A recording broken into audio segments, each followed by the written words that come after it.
জুড়ে বইছে শৈত্যপ্রবাহ। তার প্রভাব পড়ল দক্ষিণ দিনাজপুর জেলাতেও। তার জেরে হাড় কাঁপানো ঠান্ডায় জবুথবু জেলাবাসী। পারদ নিম্নমুখী আর তার ফলে প্রচণ্ড ঠান্ডায় কাঁপছে পুরো জেলা।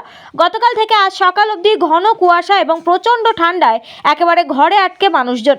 তাপমাত্রা একেবারে নেমে গিয়ে দাঁড়ায় 15 ডিগ্রিতে। প্রচণ্ড ঠান্ডা এবং হিমেল হাওয়ায় রাস্তায় মানুষ একেবারেই নেই বললেই চলে। এত ঠান্ডায় অনেককে রাস্তায় আগুন তাপাতে দেখা যায়। তবে শীতের সকালে ও বিকেলে উপচে পড়া ভিড় দেখতে পাওয়া যায় চায়ের দোকানে। ঠান্ডায় রাস্তায় একেবারেই যানবাহন চলাচল শূন্য হয়ে যায়। ঠান্ডার কারণে পশু পাখিও একেবারে তাদের নিজের ঠিকানা ছাড়া বেরই হয় না।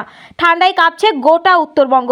আগামী দুদিনে তাপমাত্রা আরও নামবে বলে দাবি আবহাওয়াবিদদের। শীতের পারদ নামছিল না বলে অনেকেই অনুশোচনায় ভুগছিলেন। গত কয়েকদিন থেকে হাড় হিম করা ঠান্ডায় ঠক ঠক করে কাঁপছে দক্ষিণ দিনাজপুর জেলার আবাল বৃদ্ধ বনিতা।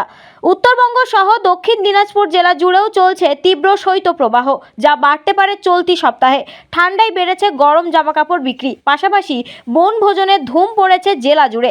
তাপমাত্রা কমে যাওয়ায় বিক্রি বেড়েছে গরম খাবারের। তবে প্রচণ্ড শীতের কারণে সুরাপ্রেমীরা মগ্ন সুরাপানে। অন্যদিকে প্রচণ্ড শৈত্যপ্রবাহের কারণে দক্ষিণ দিনাজপুর জেলা জুড়ে ঠান্ডায় কাঁপছে 8 থেকে 80 সকলেই। দাদা বলছি, দেখা যাচ্ছে যে গঙ্গারামপুরে ঠিক থানার উল্টো দিকে রাস্তার ধারে শীতের হাত থেকে রেহাই পাওয়ার জন্য আগুন জ্বালিয়ে তাপ পোহাচ্ছেন, কি বলবেন? কেমন ঠান্ডা পড়েছে? প্রত্যেকবারের তুলনায় এবার মানে ঠান্ডাটা বেশি মাত্রায় পড়েছে, যার জন্য আমরা এখানে প্রতিনিয়তই আগুন ধরিয়ে জ্বালাচ্ছি, পোহাচ্ছি, আর রাস্তার লোকও আসছে, আগুন তাপাচ্ছে।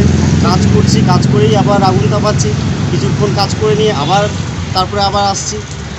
এগুলো ব্যাপার। জীবজন্তুরাও আসছে সাথে সাথে। দেখুন, সকালেও এসেছে, সার এসে আগুন তাপিয়েছে, এখন ঘুরতে এসে বসে আছে।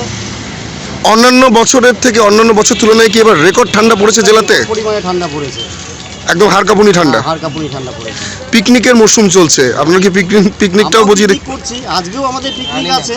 হ্যাঁ, আমাদেরও একটু পরে পিকনিক হবে।